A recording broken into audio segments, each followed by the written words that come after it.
முருகன் கோவிலில் அனுமன். ஆச்சரியமா இருக்கா? இப்படியும் ஒரு கோவில் இருக்கு கோயமுத்தூர்ல. இந்த கோவிலை பத்தி தான் இந்த காணொலியில தெரிஞ்சுக்க போறோம். பலருக்கும் தெரியாத பல தகவல்கள் இந்த காணொலியில இருக்கு. அதனால காணொலியை ஸ்கிப் பண்ணாம கடைசி வரைக்கும் பாருங்க. அனுவாவி சுப்பிரமணியர் திருக்கோவில், பெரிய தடாகம், கோவை, கோவை மாவட்டம். இந்த காணொலியில என்னெல்லாம் பார்க்க போறோங்கிறத சுருக்கமா சொல்லிடுறேன். அதுக்கப்புறம் ஒவ்வொரு தகவலையும் விரிவா பார்க்கலாம். முருகன் கோவில் அனுமனுக்கான தீர்த்தம். ஏற்படுத்தியவர் முருகன். எதனால? அனுமன்னு சொல்லும் போதே ராமாயண தொடர்பு வந்துருது. என்ன தொடர்பு? மலை மீது உள்ள முருகன் கோவில். ஆனா அவருடைய சந்நிதிக்கும் மேல உயரத்துல சிவபெருமான் அருள் புரிகிறாரு, அருணாச்சலேஸ்வரராக. ஏன்? இப்ப நாம பாக்குற கோவில் 1969 கட்டப்பட்டது. இதுக்கு முன்னாடி இங்க கோவில் இருந்ததா? கோவையில இருக்கிற இன்னொரு முருகன் தலம் மருதமலை. 7ஆம் படை வீடுன்னு முருக பக்தர்கள் கொண்டாடப்படக்கூடிய ஒரு கோவில். அந்த மருதமலைக்கும் அனுவாவி சுப்பிரமணியர் திருக்கோவிலுக்கும் தொடர்பு இருக்கு. என்ன தொடர்பு? இதை தவிர இந்த கோவிலுடைய சிறப்புகள் எல்லாத்தையும் பார்க்க போறோம். கடைசியா அடுத்த வாரம் என்ன கோவிலை பார்க்க போறோங்கிற தகவலை சொல்ல போறேன்.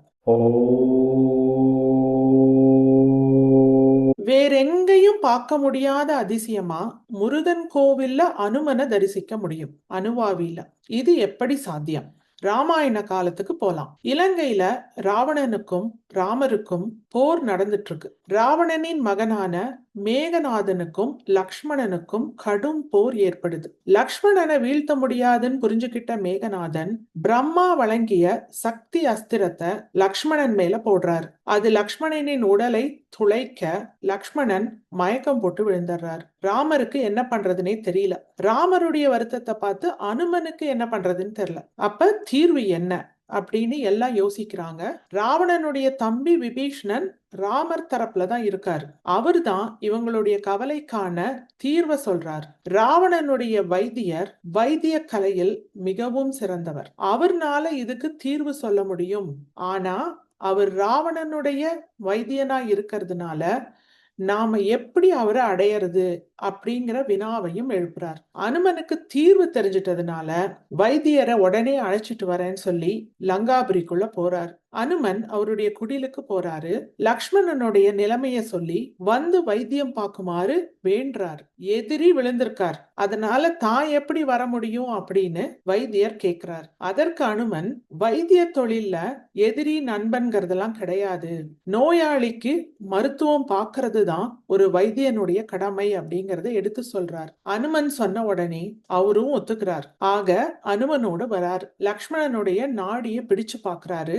அதற்கான தீர்வை சொல்றாரு. இமயமலை சாரலில் இருக்கிற துரோணகிரி மலையில சஞ்சீவினி மூலிகை இருக்கு, அதை எடுத்துட்டு வந்தாதான் காப்பாத்த முடியும் அப்படின்னு சொல்றார். அதுவும் சில மணி நேரங்களே இருக்குது, விடியருக்கு முன்னாடி கொண்டு வரணும்னு சொல்றாரு. இவங்க இருக்கிறது இலங்கையில. இமயமலை ரொம்ப தள்ளி இருக்கு. இது எப்படி சாத்தியம் அப்படின்னு மறுபடியும் எல்லாருக்கும் கவலை வருது. அந்த சமயத்துல அனுமன் முன் வந்து தானே இமயமலை சாரலுக்கு போய் சஞ்சீவினி மூலிகையை கொண்டு வரதா சொல்றார். கிளம்பியும் போறார். இமயமலை சாரலில் இருக்கிற துரோணகிரி மலையை அடைஞ்சிடுறாரு. ஆனா சஞ்சீவினி மூலிகை எது அப்படிங்கறத அவர்னால கண்டுபிடிக்க முடியல. அதனால அனுமன் பெரிய உருக்குண்டு மொத்த மலையையும் தூக்கிட்டு வரார். இது நமக்கு தெரிஞ்சதுதான். இப்படி வரும்போது அனுமனுக்கு மிகவும் தாகம் எடுக்குது. தாகம் அதிகமாகுது. ஆனா நீர்நிலைய தேடி போறதுக்கு அவகாசம் இல்ல. விடியறக்குள்ள இலங்கையை அடையணும். அதனால அனுமன் முருகப்பெருமான வேண்டார். அனுமனுக்கு உதவி செய்யணும்னு நினைச்ச முருகப்பெருமான் தன்னுடைய வேலை கொண்டு நிலத்தை கீறார். அங்க ஒரு சுனை ஏற்படுது. அந்த சுனையில வந்த நீரை அருந்திட்டு அனுமன் இலங்கைக்கு போறார். ஆக முருகப்பெருமான் அனுமனுக்காக ஏற்படுத்திய சுனை. அந்த சுனை இருக்கிற தலம் அனுவாவி. இத இந்த பேர்ல இருந்தே நம்ம தெரிஞ்சுக்கலாம். எப்படி? அணு வாவி, இது 2 வார்த்தைகள். அணுங்கிறது அனுமனை குறிக்குது, வாவிங்கிறது தமிழ் சொல் தான். இதற்கான பொருள் நீர்நிலை. அனுமனுக்காக முருகப்பெருமான் ஏற்படுத்தின சுனை அணுவாவி அப்படிங்கிற பேர்ல அறியப்படுது. ஆதி காலத்துல இருந்து இன்னைக்கு வரைக்கும் அந்த தலத்துடைய பேர் அணுவாவி தான். இந்த சுனை இப்ப இருக்குது. இன்னைக்கு போனாலும் இந்த கோவில்ல இந்த சுனைய பார்க்க முடியும். வற்றாத சுனை.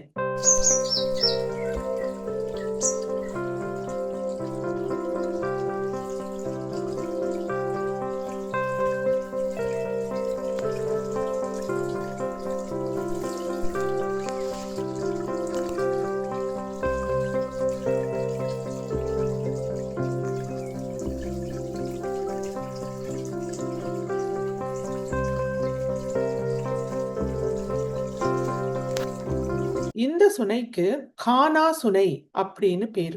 இந்த பெயரை மைசூரை ஆண்ட மன்னர்கள் பதிவு பண்ணிருக்காங்க. கானா சுனை அப்படின்னா என்ன? இந்த சுனைக்கு நீர் ஆதாரம் எங்கிருந்து ஆரம்பிக்குதுங்கிறத இன்னைக்கு வரைக்கும் கண்டுபிடிக்க முடியல. அதனாலதான் இந்த பேர். இந்த கோவிலுடைய தலவரலாறு இதுதான். ஆனா இதோட நம்ம நிறுத்திடக்கூடாது. ராமாயண காலம் அனுமன் முருகனை வணங்கியிருக்காரு. முருகன் அனுமனுக்கு அருள் புரிஞ்சிருக்காரு. முருகன் தமிழ் கடவுள், தமிழர்களுடைய கடவுள். அப்படின்னா ராமாயண காலத்திலேயே, அதாவது திரேதா யுகத்திலேயே தமிழ் மொழி இருந்ததா? இந்த காணொலியை பதிவு பண்ணும்போது இந்த வினா எனக்குள்ள எழுந்தது. முருகப்பெருமான் தமிழ் கடவுள் அப்படின்னு நம்ம சொல்லும் போது தமிழுடைய பழமை திரேதா யுகத்துக்கு போறதுக்கும் வாய்ப்பு இருக்குது. இது என்னுடைய கருத்து. நீங்க என்ன நினைக்கிறீங்க? கமெண்ட்ஸ்ல சொல்லுங்க. மூலவர் முருகப்பெருமான் தான். இவருடைய சந்நிதிக்கும் மேல, இன்னும் மலை மேல சிவபெருமானுக்கு சந்நிதி இருக்கு. இந்த தலத்துல சிவபெருமானுடைய பெயர் அருணாச்சலேஸ்வரர். திருவண்ணாமலையில இருக்கிற மூர்த்தியின் பெயர். அம்மனின் சந்நிதி இல்ல. முருகப்பெருமான் சந்நிதி இருக்கிற உயரத்தை விட சிவபெருமான் இருக்கிற சந்நிதி உயரம் அதிகமா இருக்கு. அதாவது மலை மீது இன்னும் அதிகமான உயரத்துல இருக்கு. எதனால இந்த அமைப்பு?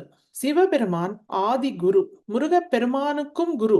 இந்த தத்துவத்தை உணர்த்துவதற்காக தான் முருகப்பெருமான் திருக்கோவிலில் சிவபெருமானின் சந்நிதி முருகப்பெருமானின் சந்நிதியை விட அதிகமான உயரத்துல இருக்கு. இதற்கு இன்னொரு காரணமும் இருக்கு. அனுமன் சிவபெருமானின் அம்சம். இந்த தலத்துக்கும் அனுமனுக்கும் நெருங்கிய தொடர்பு இருக்கு. அதனாலதான் இந்த தலத்துல சிவபெருமானும் இருக்கார். ஆனா சம உயரத்துல இல்லாம அதிக உயரத்துல இருக்காரு. இதுவும் இந்த தலத்தில் சிறப்பு.